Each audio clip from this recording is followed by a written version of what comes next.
अस्सलाम वालेकुम। उम्मीद करता हूँ खैरियत से होंगे, अल्लाह ताला के अमान में होंगे। तो आज इस वीडियो के अंदर हम बात करने वाले हैं पहले रेफ्रिजरेटर के बारे में, चाहे हायर के रेफ्रिजरेटर हों चाहे डाउलेंस के हो। लेकिन इस वक्त मुझे आप लोगों से बात करनी है रिलेज़ के बारे में। रिलेज़ जिस तरीके से अभी कंपनी लगा रही है और जितना उन्होंने पैचीदा करके बना दिया है, तो बहुत सारे टेक्नीशियंस को भी काम करने में प्रॉब्लम हो रही है।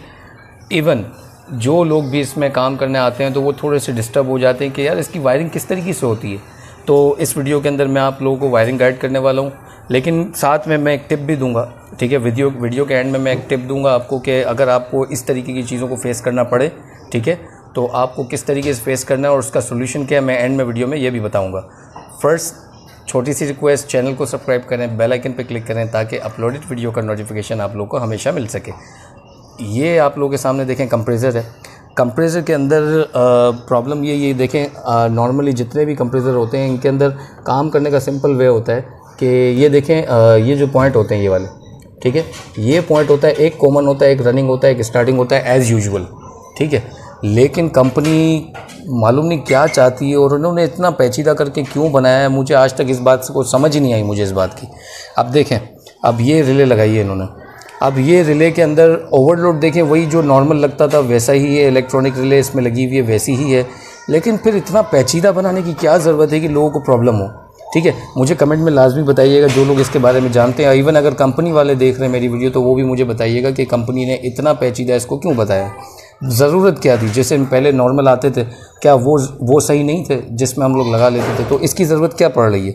ठीक है, तो मैं इसमें गाइड कर देता हूं कि अगर किसी टेक्नीशियन को जो बिगनर है और या कोई घरों में लोग अपने काम खुद भी करना पसंद करते हैं, तो कोई ऐसे लोग हैं जो इसकी वायरिंग को समझना चाहते हैं, तो मैं इस वीडियो के अंदर वो गाइड कर देता हूँ ताकि किसी को भी प्रॉब्लम ना बने।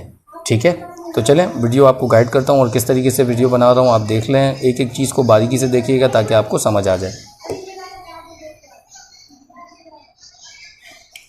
अब देखें, यहाँ पर सबसे बड़ी बात मैं आपको बता दूं कि आपने जिस रेफ्रिजरेटर पे भी काम करना है इसके अंदर ये दो केबल आ रही होती हैं। ठीक है, एक केबल जो होती है इसकी मेन वायर की होती है, मैं अभी दिखा भी देता हूँ आपको, और एक केबल जो होती है रेफ्रिजरेटर की बॉडी से आ रही होती है। तो आपने रेफ्रिजरेटर की मेन वायर जो होती है उसको डिटेक्ट करना है और इसके अलावा बॉडी से जो आ रही है उसको भी डिटेक्ट करना है। ये दोनों केबल को आपको डिटेक्ट करके ही चलना है। ठीक है, अब आप इस रिले को उठा लें। अब इस रिले को अगर आप देखेंगे गौर से तो ये इलेक्ट्रॉनिक ओवरलोड लगा हुआ नहीं है, कॉइल वाला ओवरलोड है।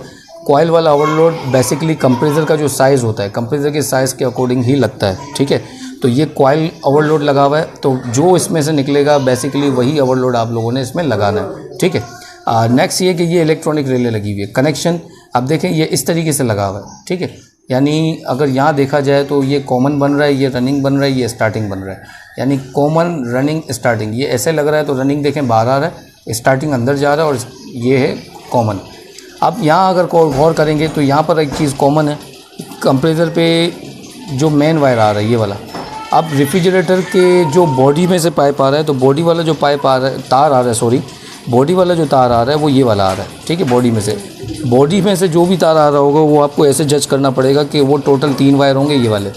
ठीक है, 3 वायर होंगे। जिस तरीके से देखें, ये ब्लू है, ब्राउन है और ब्लैक है।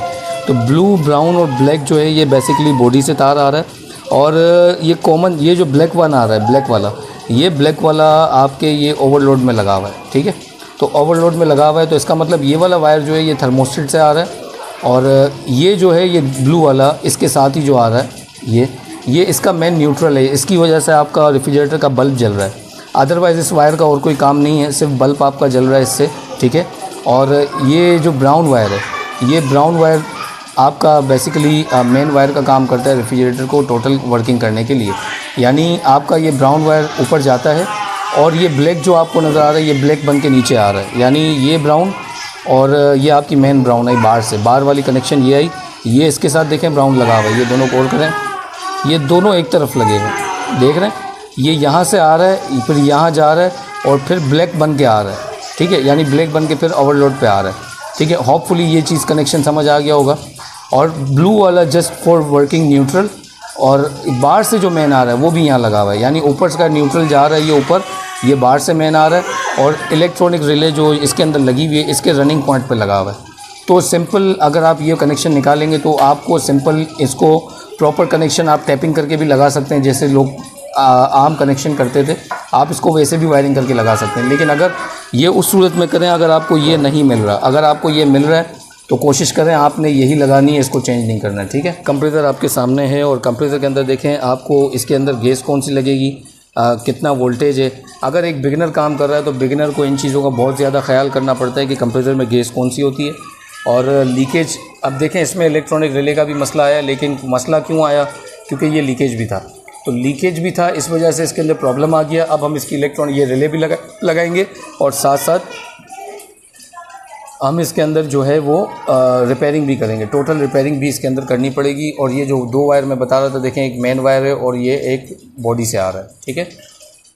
होप वीडियो आप लोगों को अच्छी लगेगी। मज़ीद वीडियोज़ के लिए चैनल को सब्सक्राइब करें, बेल आइकन पर क्लिक करें ताकि अपलोडेड वीडियो का नोटिफिकेशन हमेशा आपको मिल सके। अल्लाह हाफ़िज़, अल्लाह निगहबान।